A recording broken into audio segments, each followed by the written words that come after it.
Uma fase bem peculiar que faz parte do processo de amadurecimento das mulheres. Em alguns casos, provoca calores, irritação ou ganho de peso. Em outros casos, quase nada. Mas a boa notícia é que isso pode ser controlado, pode ser tratado e ter todos os desconfortos minimizados. O assunto do Viva Bem de hoje é a menopausa.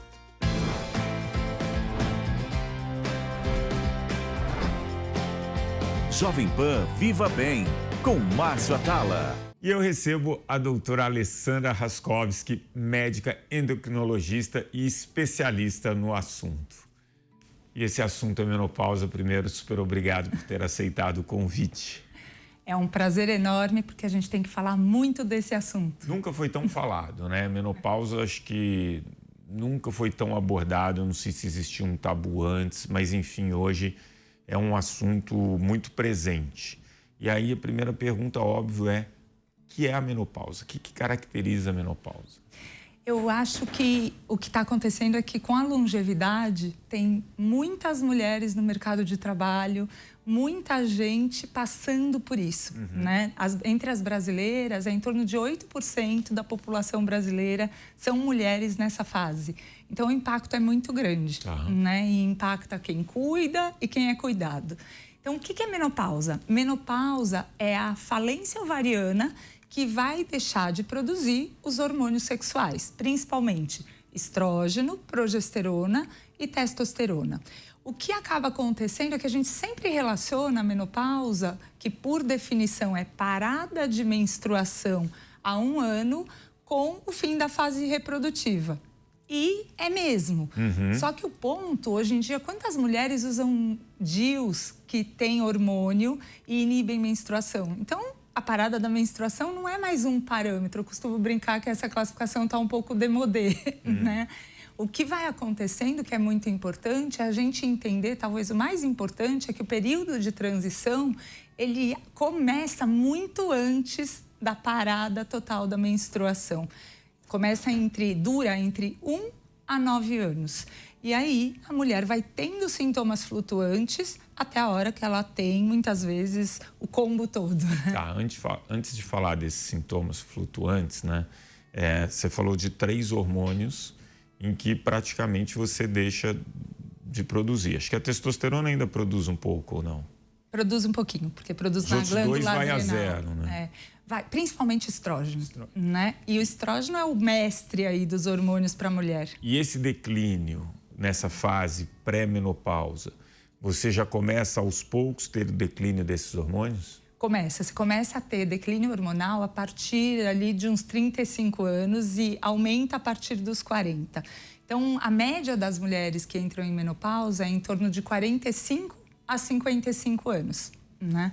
Então, qual é o grande problema? Claro que quando você tem muitos sintomas, você já está, às vezes, com o hormônio no pé, mas já vem caindo e flutuando muito antes.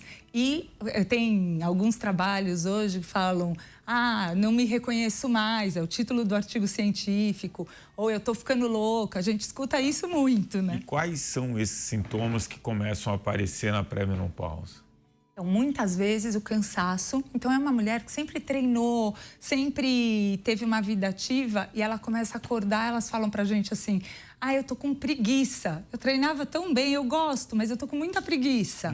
E aí você começa a perguntar: o que acontece? Ela tá dormindo mal? Qual que é o padrão da insônia da menopausa? Porque cai a serotonina também, que é o neurotransmissor que regula prazer e bem-estar. O que acaba acontecendo é que a serotonina regula sono, labilidade emocional e padrão alimentar. Então, já começa de uma maneira flutuante a ter queixas de: eu acordo 3 horas da manhã e demoro 1, 2 horas para dormir. Então, quando eu acordo de manhã para treinar, eu falo: não, eu vou ficar dormindo mais um pouco. E o outro ponto também é a vontade de comer mais doce e carboidrato. A maioria das pessoas, hoje tem muita informação, a mulher sabe que tudo que ela não devia fazer era comer mais doce e carboidrato, mas fica mais descontrolado por conta da queda de serotonina. E também os fogachos. A maior causa, muito, a maior causa de procura, de busca ao médico são os fogachos. Em torno de 70% a 80% das mulheres tem. De novo, é flutuante. Essa é a grande pegadinha, Má. Porque, na verdade, se você percebe que você ficou com labilidade emocional, você está mais irritada ali. É a mesma coisa, eu costumo explicar que a gente pode fazer um paralelo com a adolescência. Então, vamos imaginar os nossos adolescentes. Então, um dia está de bom humor, no outro não está. Por quê? Porque o hormônio sobe, aí ele fica baixo de novo. Aí tem outro pico, fica baixo de novo. Quando ele ficar mais tempo alto, essa menina, esse menino, entrou em idade fértil. O que acontece na menopausa é o inverso. Então, tem ali 1, 2 semanas que cai o hormônio. Aí ela fala, ai, eu acordo toda molhada, eu tenho onda de calor à noite, meu sono tá ruim. Aí passa. Então, muitas vezes, mulher sempre tem uma boa justificativa. É porque meu filho estava doente, eu estava preocupada. É porque eu estava muito estressada, né? Então, o que vai acontecendo é que ela, muitas vezes, não se dá conta na rotina do dia a dia que isso tem a ver com menopausa. Eu vou chamar aqui o nosso mito e verdade e eu quero que você responda. A mulher, ela fica mais esquecida depois da menopausa? Será que isso é verdade? Será que isso é mito? Ou é uma desculpa para aquelas esquecidinhas que as pessoas dão, as mulheres dão nessa fase? Para isso, Luan, nosso caçador de mito, foi às ruas. É mito ou verdade? E aí, Márcio, tudo bem? Olha, eu tô aqui num parque da Paulista, pertinho do Trianon, para saber, será que é mito ou verdade que a menopausa pode causar esquecimento nas mulheres? Será que esses hormônios podem mexer com as mulheres ao ponto de causar esquecimento? É isso que eu vou descobrir hoje. Eu nunca tive menopausa, mas pessoas que eu conheci sofrem, né, com muito calor. Só que esquecimento assim, não. Eu acho que o esquecimento é mais quando a pessoa tem muitos problemas, então ela prefere jogar na menopausa. Eu acho que é verdade, porque a menopausa causa várias coisas na mulher, né? E a mulher já tem essas coisas desde criança, é menopausa, é menstruação, enfim. Mas eu acho que causa sim. Eu acredito que causa esquecimento e outros tipos de problemas, porque o hormônio, né, é muito forte na mulher. Eu acho que desde criança, para a mulher tudo é diferente. Então eu acredito sim que o esquecimento pode acontecer na menopausa. Então é desculpinha, não tem nada a ver com esquecimento, menopausa. Eu acho que não. Então é mito. Para mim é mito. Mas agora eu quero descobrir. Responde aí do estúdio, é mito ou verdade que menopausa causa esquecimento nas mulheres? Me fala aí. Isso é um tema Tem que relação? eu amo. Tem toda a relação. E o que acaba acontecendo, hoje a gente tem um movimento grande da Oprah nos Estados Unidos, com várias médicas. Eu tive com a Lisa Mosconi, que é uma pesquisadora, uma neurocientista que estuda cérebro da mulher, né? E tem um livro super interessante que chama O Cérebro da Menopausa, que está fazendo bastante sucesso aqui. O Cérebro da Menopausa. Não, a autora? Lisa Mosconi. Né? Então, ela estudou com ressonâncias e fez estudo funcional de receptor de estrógeno no cérebro. Tem muito receptor de estrógeno no cérebro e a cada vez que baixa o hormônio, esse cérebro precisa muito. Ela fala uma coisa bonitinha, ela fala assim, o cérebro tem fome de estrógeno, só que o estrógeno não está lá, né? E o que acontece nessa fase? Você começa a ter uma fase de poda neural, a poda sináptica. Lembra o que é, Emma? Que você vai diminuindo os circuitos cerebrais, que não são muito usados, e vai fazendo novos circuitos. Então, no fim, a gente fala, ai, que horror. É muito desconfortável essa fase, posso documentar que eu passei por isso. Como minimizar? Como minimizar? Com treinamento cognitivo e reposição hormonal. Né? Tá. Então, a reposição hormonal já melhora muito.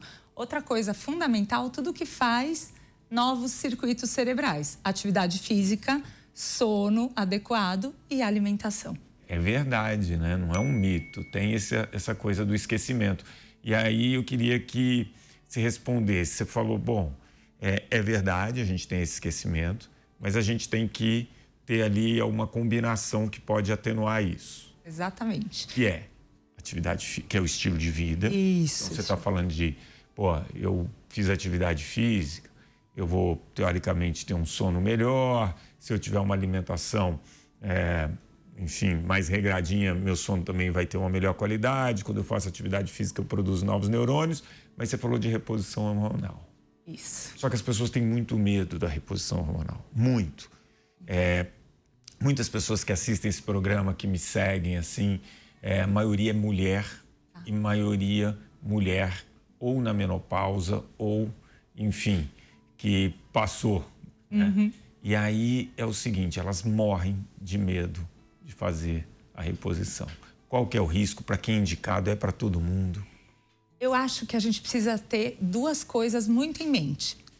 Houve um estudo em 2002, o WHI, que ele acabou com o sossego da mulherada que fazia reposição hormonal. Foi um estudo que misturou mulheres de diferentes idades e colocou lá quem acabou de entrar na menopausa, colocou mulheres que já estavam há 20 anos na menopausa, não olhou quem era cardíaca, não olhou quem era obesa. Por exemplo, quando você já tem um ganho de peso maior, você tem a obesidade, aumenta o risco de câncer de mama. A obesidade por si só é fator de risco para muitos tipos de câncer, inclusive de mama. Exatamente. Então, eles colocaram todo mundo no mesmo estudo, no mesmo saco. E deram hormônios que a gente não usa mais, que eram hormônios derivados de urina de égua, né? Hormônios sintéticos. E realmente, no meio do estudo, já começou a se ver que tinha um aumento de risco de câncer de mama. Eles falavam na televisão, na mídia, o que eu vi mulheres pararem a reposição, piorarem muito de humor e de outros quadros, né? Voltar aos fogachos naquela época, foi muito impactante, porque eles disseram que aumentava em 28% o risco de câncer de mama. Esse estudo foi revisado e, anos depois, o que se viu é que o risco relativo é de 0,8%. Ele é muito menor. Mas aí tem um outro ponto. Hoje, os hormônios usados já são hormônios bioidênticos que não têm esse... ou isomoleculares, que são muito semelhantes ao nosso hormônio. Mas o que a gente tem que lembrar? Às vezes a gente vê em mídias, tudo, também, é bioidêntico, não dá câncer. Não é bem isso também. É caso a caso. É caso a caso. Hoje, não é uma contraindicação formal quando você fala, eu tenho uma familiar com câncer de mama. A gente pode fazer painéis genéticos e ter mais segurança para fazer reposição, sim. Porque a gente tem que pensar que cada uma de nós, mulheres, vai passar 30 anos, no mínimo, em menopausa. E tem um impacto muito grande na qualidade de vida. E aí é interessante isso que você está falando. Tem muito assunto. Tá? E eu quero pegar primeiro a questão do peso. As mulheres relatam muito que há um aumento de peso, principalmente na circunferência abdominal. Elas têm toda a razão. O que acontece? Aumenta, sim, a gordura abdominal. O que acontece na menopausa é uma mudança na distribuição da gordura. E tem outros pontos, olha como vai tudo. Se a gente não cuida e não tem consciência de fazer boas escolhas, óbvio, com o médico acompanhando, com segurança, você vai tendo uma série de fatores que vão se encadeando. Então, por exemplo, se eu aumento 1 centímetro na minha cintura, eu aumento em 5% o risco de apneia do sono. Então, o que eu estou piorando mais ainda? O meu sono. Eu estou piorando as doenças cardiovasculares. Né? 25% das mulheres que entram na fase de transição têm alguma piora de síndrome metabólica. Ou glicemia sobe, ou colesterol sobe. Então, a gente não está falando só de uma coisa estética. Né? A gente está falando de algo... A circunferência abdominal ela tem uma relação direta com o aumento de doenças crônicas, depressão, ansiedade, muito tipo de câncer. Por isso... Joana, quero saber o seguinte, o que você tem pra gente no Saia do Sofá de hoje?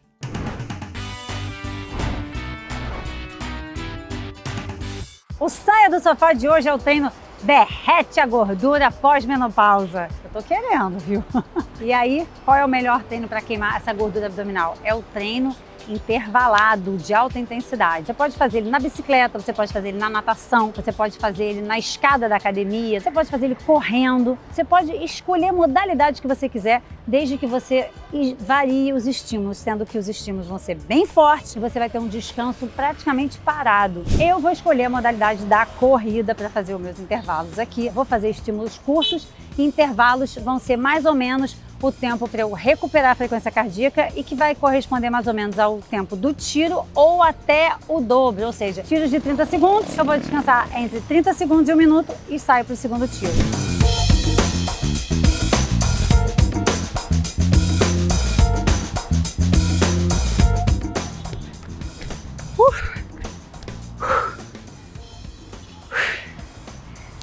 Descansar, porque é de altíssima intensidade.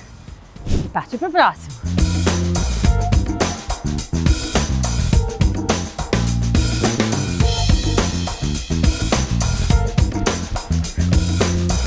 Esse é o melhor treino para você queimar a gordura abdominal e o Márcio Atala vai explicar por quê. Não é não, Márcio? Explica aí pra gente. Isso acontece, né? Porque quando você faz esses treinos intervalados, esses treinos mais intensos, que você tem um pico de frequência cardíaca, que você libera mais adrenalina, essa gordura visceral ela é mais sensível à adrenalina, por causa dos receptores beta-adrenérgicos. Então, toda vez que a gente faz esses exercícios intervalados, se tem uma única vantagem essa gordura visceral, que ela é uma das primeiras a serem queimadas na hora da atividade física. E aí, beleza, você falou ali, a pessoa está dormindo mal, né? Se ela dorme mal, a gente tem estudos mostrando que ela, comparada com ela mesma, no dia seguinte ela consome 350 calorias a mais. Ela tem menos disposição para fazer atividade física. Tudo isso contribui para esse ganho de gordura e que nessa fase de vida parece que se acumula mais nessa região. E a gente tem outro ponto relacionado ao estrógeno mesmo, que não se sabia há muitos anos atrás, que o estrógeno, ele é realmente um regulador de hipotálamo também, dos centros de fome, saciedade e de gasto energético. Então, tem o estudo SWAN, que foi publicado em 21, que ele fala que cada mulher diminui no metabolismo basal, nessa fase de transição principalmente. Às vezes é o primeiro sintoma, é a primeira queixa. A mulher nem se tocou de menopausa, ela chega lá e fala, eu faço tudo igual, eu treino, eu como direito, tudo e tô, não é? Ouço isso. Mas... E diminui, só terminando, diminui em torno de 100 calorias no metabolismo basal por dia. Então, mas aí tem uma questão, né? Também tem o fato de mulheres que fazem reposição hormonal não têm um estilo... Porque, assim, essa não é a única razão de uma pessoa ser sedentária, claro que comer a mais e dormir já não mal. Era, né? Ela Exato, já o homem tem saúde. isso, né? O Brasil tem 70% da população sedentária, quer dizer, então você tem várias outras razões. Então a pessoa faz a reposição e ela deposita tudo na reposição. Isso, você tem toda a razão, é muito importante esse ponto. O estilo de vida, ele precisa acompanhar isso, senão... A minha pergunta é minimizado o poder da reposição? Eu vou te dar um exemplo que eu gosto sempre de dar para as pacientes. Por exemplo, a mulher começou a fazer reposição para os fogachos. Está super bem dos fogachos. Aí ela começa a beber à noite. Voltam os fogachos. Entendeu? Por quê? Ou então uma refeição de alta densidade calórica à noite. O que acontece? Você aumenta a termogênese, né, da comida e aí você aumenta energeticamente a temperatura corporal. Então, é óbvio que o estilo de vida, eu costumo sempre falar, mulheres que já começam a ter um estilo de vida saudável lá desde trás, elas tendem a entrar melhor na menopausa. Pelo que você está me falando, mesmo que a pessoa tenha um estilo de vida espetacular, se ela não fizer a reposição, ela pode ter mais dificuldade nessa fase. Sim, não. O que eu acho que acontece é... Tem mulheres que não podem fazer reposição. Sim, isso, né? Que tem uma contraindicação isso. absoluta.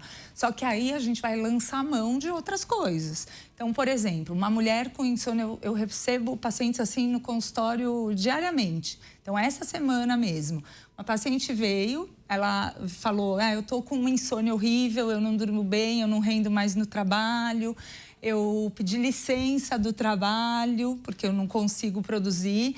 E eu adoro a frase que é o fim da fase reprodutiva e não da produtiva, né? Isso é boa. E aí ela contando, o que aconteceu? Ela foi no cardiologista primeiro. O cardiologista, ela tinha uma queixa de taquicardia. Ele tratou a taquicardia. Depois, ele encaminhou ela para um especialista em sono, porque ela estava com insônia e isso podia aumentar a taquicardia. E ela estava tomando 3 estabilizadores de humor, sendo que ela nunca teve nenhum problema de humor. E a gente sabe que nessa fase você tem um aumento de depressão e transtorno de ansiedade. E ninguém tinha feito reposição com ela, né? Eu falei, não, a gente vai fazer reposição. E quando começou a fazer reposição, ela melhorou a insônia. Então, a gente tem que entender que isso é um assunto, a gente pensa assim, eu acho que um recado muito importante é que menopausa é um assunto de todas as especialidades, né? Do ortopedista, do cardiologista, do educador físico. Vamos para aquela história, né? Essa que você está contando.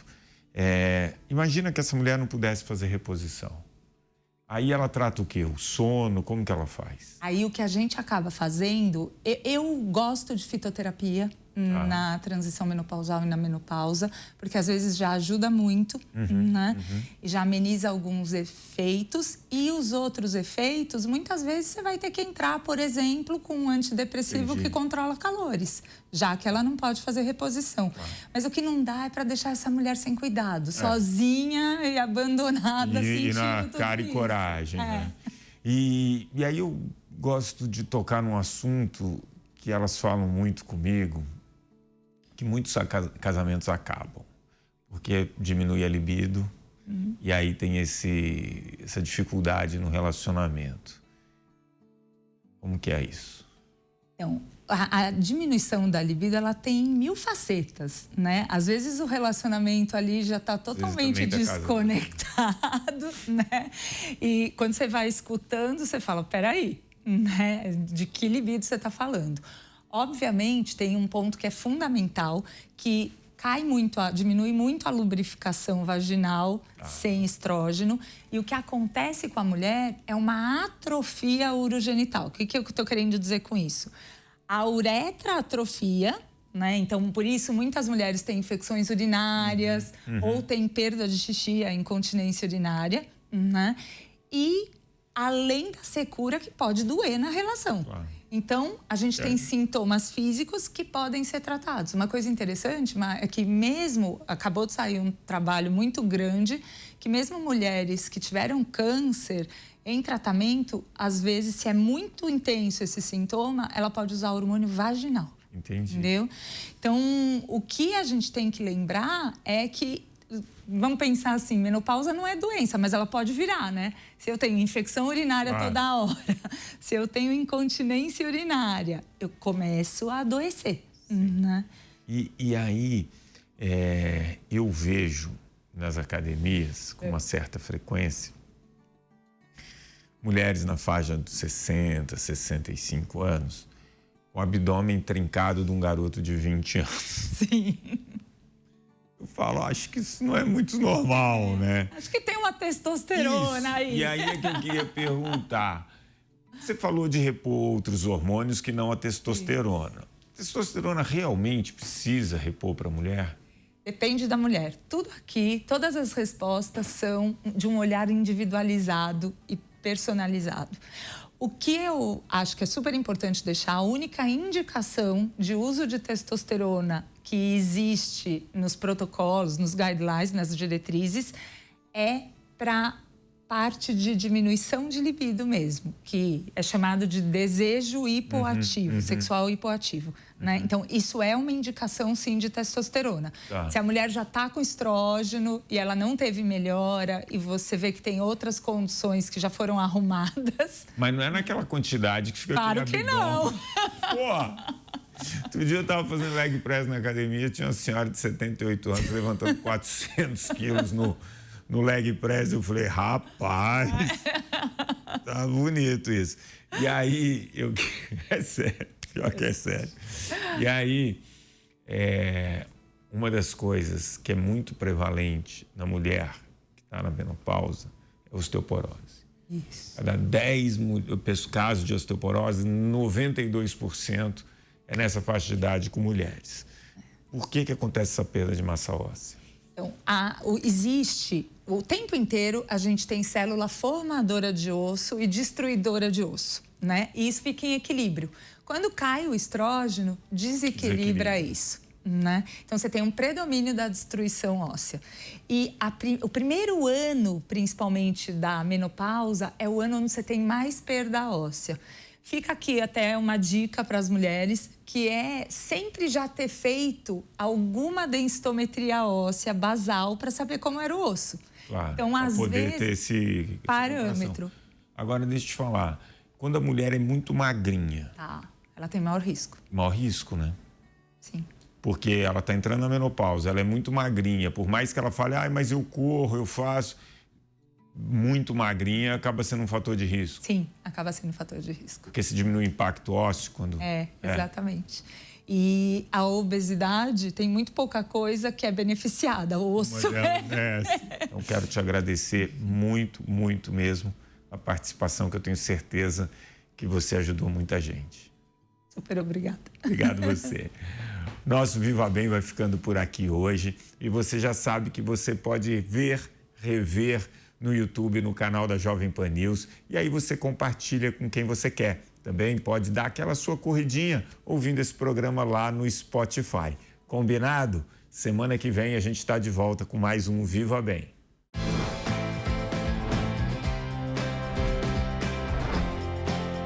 Jovem Pan Viva Bem, com Márcio Atala.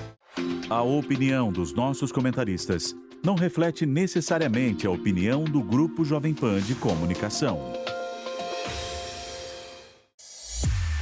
Realização Jovem Pan News.